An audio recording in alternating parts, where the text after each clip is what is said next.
송지한 씨는 종종 지인과 대화했던 주제와 관련된 물건이 스마트폰 앱이나 웹사이트를 통해 추천되는 걸 경험한다고 합니다. 대화를 하는데 갑자기 핸드폰 열었는데 그거에 관한 게 딱 떠가지고 저 좀 놀란 적이 있었어요. 우리 얘기 듣고 있는 것 같은 느낌이 들어가지고 조금 소름 돋는 것 같기도 하고. 이런 의구심과 관련해 미국의 한 보안 관련 매체가 미국 대형 미디어 그룹의 프리젠테이션 자료를 입수해 보도했습니다. 음성과 기기에 달린 마이크의 힘이라는 제목의 자료는 스마트 기기는 우리의 대화를 들음으로써 실시간으로 구매 의도 데이터를 포착한다. 음성 데이터를 행동 데이터와 결합해 소비자들을 타겟팅한다고 소개하고 있습니다. 구체적으로 AI가 음성과 행동 데이터를 수집하고 분석해 구매할 준비가 되어 있는 잠재 고객을 식별하고 맞춤형 광고를 전달하는 6단계가 서술돼 있습니다. 자료에는 구글과 마이크로소프트, 아마존이 주요 파트너사로 소개되기도 했습니다. 다만 문건에선 음성 데이터가 어떤 방식으로 수집되는지는 구체적으로 언급되지 않았습니다. 전문가들은 자료의 진위를 확인할 수 없지만 빅테크들이 동의받지 않은 대화 수집을 은밀히 하고 있을 가능성은 크지 않다고 설명했습니다. 그러면서도 기술적으로 불가능하지 않은 만큼 마이크 등 음성 장치의 권한 허용을 요구하는 앱을 설치할 땐 주의할 필요가 있다고 지적했습니다.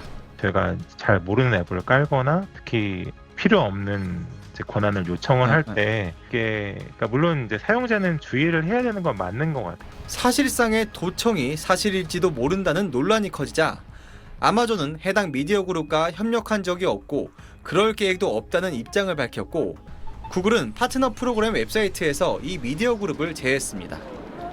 SBS 홍효재입니다.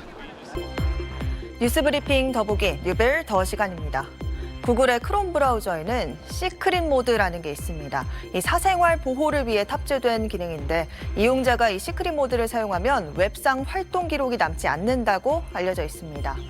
그런데 일부 이용자들이 구글이 시크릿 모드에서 이용자들의 기록과 위치 정보를 수집했다고 주장하면서 6조 원 규모의 소송을 제기했었는데요. 결국 최근 구글이 백기를 든 걸로 확인됐습니다. 지난 2020년 미국 내 일부 구글 이용자들이 구글을 상대로 소송을 제기했습니다. 사생활 보호 기능인 시크릿 모드를 사용했지만 검색 내용과 방문 사이트 등 자신들의 웹 활동이 추적당했다는 이유에서였습니다. 이들은 시크릿 모드 사용 시 이용자들은 자신의 기록이 추적되지 않을 것이라고 기대하지만 실제 구글은 웹 트래픽 평가와 광고 판매를 위해 이를 추적했다고 주장했습니다. 그러면서 피해자가 수백만 명에 이른다며 50억 달러, 우리 돈으로 6조 5천억 원의 손해배상을 청구했는데요. 이에 구글은 시크릿 모드를 써도 사용자가 웹사이트에 로그인하면 해당 사이트는 사용자가 누구인지 파악하고 활동을 추적할 수 있다며 사용자가 이를 인지할 수 있도록 밝히고 있다고 주장했습니다. 하지만 결국 구글이 백기를 들었습니다. 구글이 시크릿 모드에서 수집된 검색 데이터를 파기하기로 합의한 겁니다.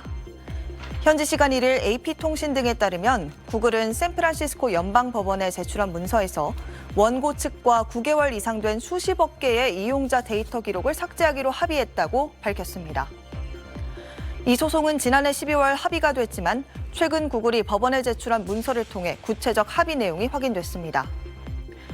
앞으로 구글은 시크릿 모드에서 데이터를 수집한다는 사실을 이용자에게 명확히 알리고 이 기능을 이용할 때에는 기본 설정으로 타사 추적 기능은 끄기로 했습니다. 그동안 이용자들이 구글 사이트 외에 다른 사이트를 이용할 때에도 구글이 이용자 데이터를 수집했는데 이를 못하도록 차단하는 겁니다. 아울러 이용자들이 구글을 상대로 개별적인 손해배상 청구를 할 수 있도록 했는데 이미 50명이 소송을 제기한 걸로 알려졌습니다. 구글 측은 우리는 이 소송을 해결하게 돼서 기쁘다며 원고 측은 원래 50억 달러를 청구했지만 금전적으로 아무것도 받지 못했다고 밝혔습니다.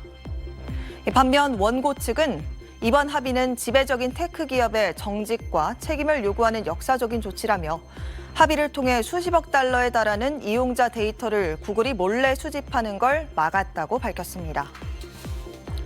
한편 우리나라 개인정보보호위원회는 지난 2022년 구글이 이용자 동의 없이 개인정보를 수집해서 온라인 맞춤형 광고에 활용했다고 보고 과징금 692억 원을 부과하기도 했었습니다.